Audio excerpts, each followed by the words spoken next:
So you can see I've picked up this beautiful bowl from the charity shop. Now it's probably a fruit bowl or something like that. It's quite strong, sturdy, but I just love that colour of it. Now there's no drainage. I'm not going to put any drainage holes in because I'm going to use it as a seasonal planter and maybe for other things as well, but that's why I've got the gravel here. Just some alpine grit or pea gravel will be fine, and that'll just give like a little reservoir at the bottom of the container and help keep that moisture nice and regulated. Got some lovely natural moss, which I think goes really nicely with that sort of clean metal, and then it just complements by softening it with a bit of rustic moss. And I got some lovely Paperwhites, which I love for this time of the year, which will be a nice bit of early colour inside or outside, and they'll have a gorgeous scent as well. So I'll just turn that round. Have a nice little double flower Narcissus Bridal Crown, really pretty. And I'm going to put some snowdrops in. Now these are just sort of in bud and flower, so they won't last too long, especially if this goes inside, but it's a nice hit of colour now, and then if you are putting it inside, they can be planted into the garden afterwards. And I've got a lovely Hellebore here as well. This one's just Christmas Carol. We've still got loads of buds on it in February. That's an older flower, which I'll probably take off because it's just coming to the end, and encourage it to keep on flowering and budding up for another sort of few weeks. And again, this can go in the garden afterwards or another container that's more suitable for long-term planting. So this planter is seasonal, but all of these things can be planted out into different containers, more permanent containers for outside, or can go straight into your border, which is really good. So we get a nice seasonal display now, and then displays to come in future years and seasons. I have got this grass as well, just for a little bit of offsetting against the green. I'm not sure I'm going to use it yet, so we'll just see how we go when we start building the container. And I'm just coming over because I'll show you my compost, which I like to show you. It's a lovely brand. Let's have a look. Bloom and Grow, this one. There are others obviously that I like using. Cocoa and Coral is another one of my favourites, but this is quite a nice peat-free organic brand, and it's quite cheap and affordable, which is really good at the moment for peat-free because they do tend to be quite expensive, especially organic brands. And it's got a nice sort of fibrous, holding the moisture really well, so I'm going to use that for this container today. Right, that's everything, all the components, so let's get into the build.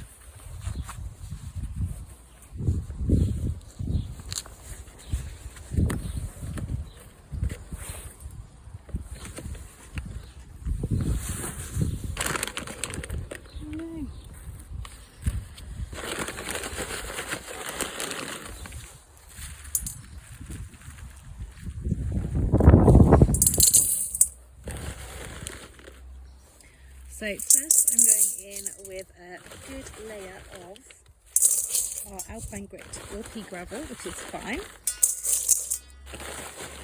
A good layer because there's no drainage in this, so we're literally relying on these stones to create like a water reservoir, so the compost isn't touching any water hanging around in the bottom, and also just helps regulate drainage, but also it makes it accessible for the roots when they do need moisture as well. And also, if you are putting this outside, something like this, although it's substantial, it's quite lightweight. So if you're putting it outside on a patio table, it is going to be prone to blowing over at this time of the year, particularly. So putting a little bit of weight in isn't too heavy to move around, but it's just enough to keep it in place and stop it falling over or blowing around the garden, which is always a bonus. So that's our first layer of gravel in. Well, only layer of gravel in. That's our water reservoir and drainage sorted.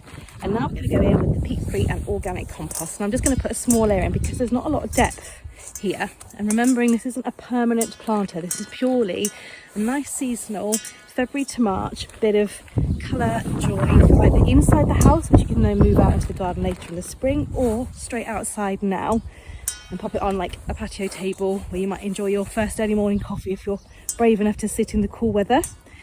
Okay, so that's probably deep enough as we go. So let's have a little play around before we commit to anything and see how these things look together in the container, which I always like to do because there's nothing worse than planting something up and then you come to the end of it and you think that does not look right.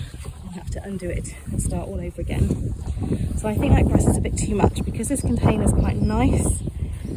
and elegant. I think we're going to go elegant planting. So I'm going to put one Paperwhite in, a nice Hellebore at the back, and then a couple of the snowdrops towards the front, which looks odd right now, but actually the beauty of this is, especially if you've got the centre of a table, you can turn it round, or even if you had it on a sideboard, when those Paperwhites come up, they are going to be the tallest thing. So right now, at the moment, the star of the show is the Hellebore.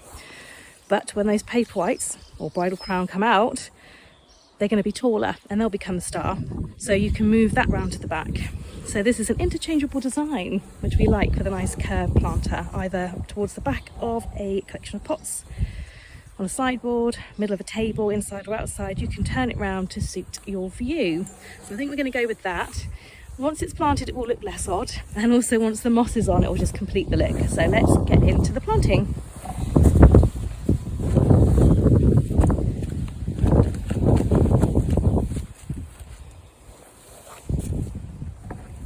Now that's quite a big root ball, but you can see there's not too much root going on, so I'm just going to tease and tickle those out, which will help with the planting anyway.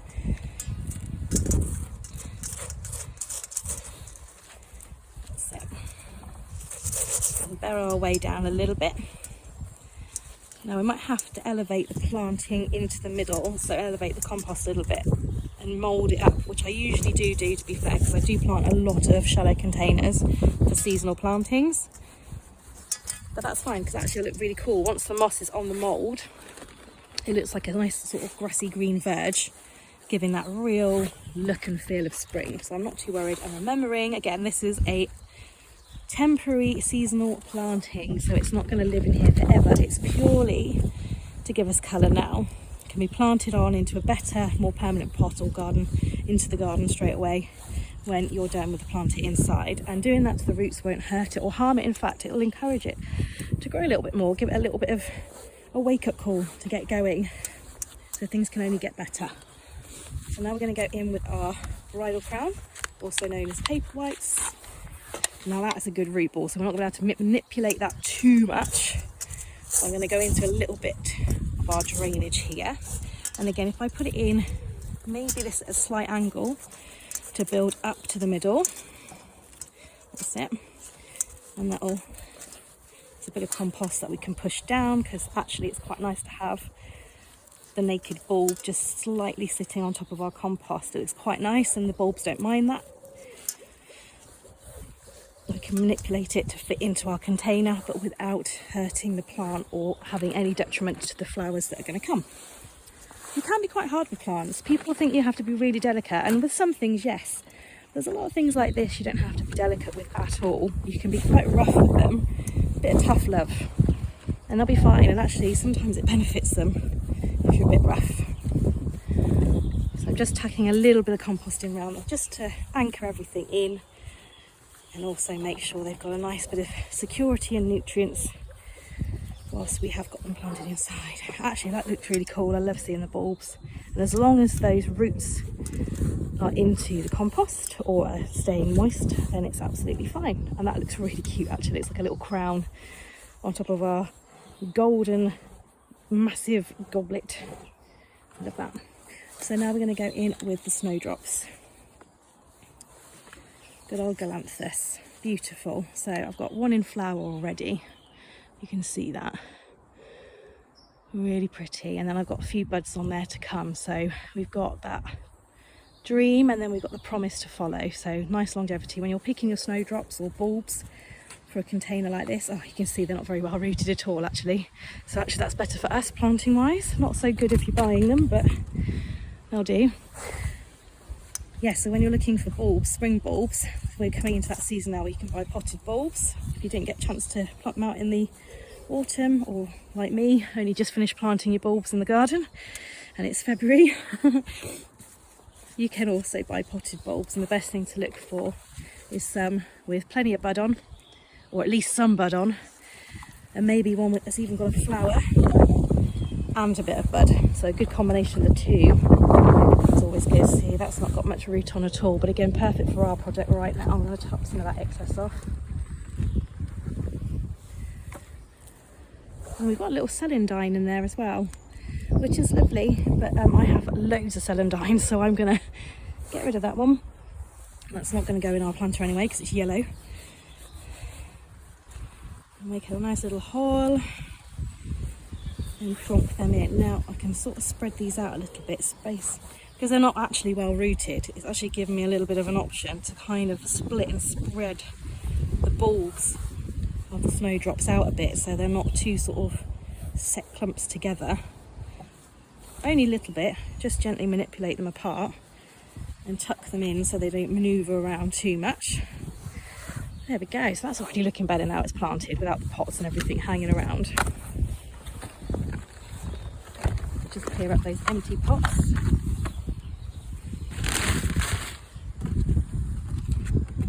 Get rid of our labels.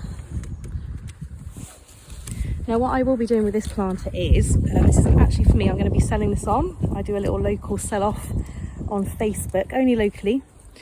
And actually all the planters I'm doing at the moment that I make on these videos and that I sell locally, I actually donate £1 to £2 or even up to £3 per planter that I sell, and I put that in my Salvation Army Fund, which as promised I'm going to continue through the year, not just before Christmas, so we can get a nice bit of money raised for them for the whole year, because they help people through the whole year. Anyway, so that's what happens to this planter afterwards. It's not for me, it's going to be sold on hopefully to a good home, and then probably £3 on this one will go towards charity, which is great.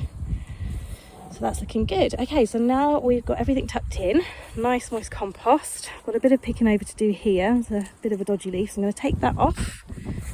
Just a flower, that one unfortunately as well. Lovely. Look at those buds coming through from the Hellebore, really nice. And now I'm going to top off with some moss, which will lock in the moisture, which is perfect if you're having this inside, because ultimately inside plants will dry out quicker because it is warmer than outside. But also outside at the moment we're not going to have a lot of rain. In fact, there's no rain forecast in the Midlands here for the next 10 to 14 days. So having the moss on top just helps lock everything in, stops the wind drying the top out.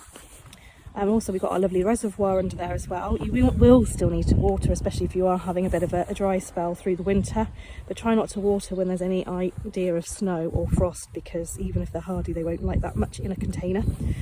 But this will look lovely and it will just lock all that moisture in. So let's top that off. And the great thing about moss is you can buy a good old bag. This bag was £3, but actually when you start breaking it up and spreading it out, it goes a long way. It's a bit fiddly and a bit faffy, especially when it is a windy day, but it looks really good once you've had a fiddle and a play.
So that's the moss, which I just think really offsets the green, and then it marries up to the gold. But then that rustic has a lovely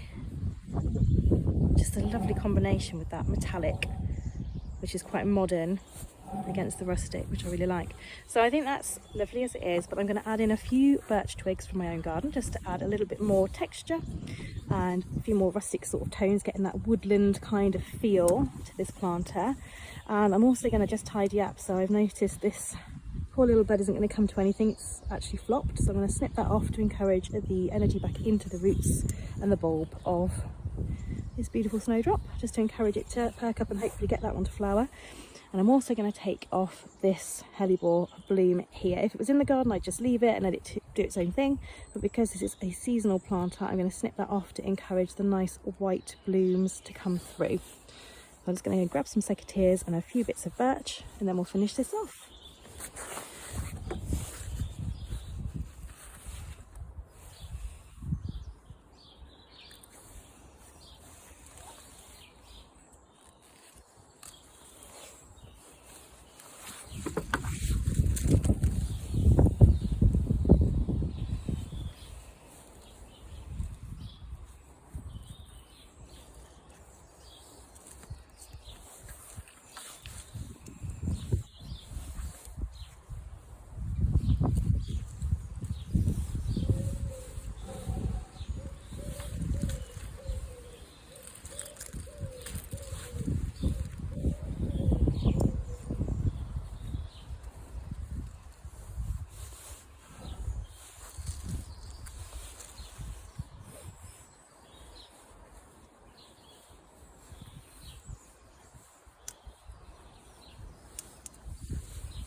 So there we go, I've added in the birch, which you'll either love or hate, I found. But I think it's quite cute. It's got the little catkins dried on there and a few of the dried leaves, so it gives that nice rustic feel. And I've gone around the edge to make it sort of like a bit of a crown or a bit of a nest sort of feel, which is perfect with spring coming up. So that's our container done. We snipped off the buds and the things that weren't any good, just to put all the energy into all the nice buds and the flowers to come. And then we just need to decide where this is going to go. I hope you enjoyed this video, guys. Just a little bit of quick inspiration on how to create a nice seasonal container for February, which can either be put inside and then planted out into a more permanent container later in the spring or even into the garden. Or if you can put it outside on a patio table, it will be absolutely fine at this time of the year, and then plant them out into the garden when they're finished. So this is just a lovely seasonal container to give you a bit of style and gardener's chic for this time of the year. So we've got all of these plants listed below, and I'll pop a link onto my blog which will give you the full info list of what I've used and how I've used it, and also any links to where I've got a few things from, if that helps you guys get started. So do comment down below if you enjoyed this video, and if there's any kind of container or maybe seasonal interest DIY that you want me to have a go at, or you want to see, please let me know down below. And also don't forget to hit subscribe to make sure you see me pop up in your newsfeed every time I add a new video. Thank you so much, guys. I will see you next time.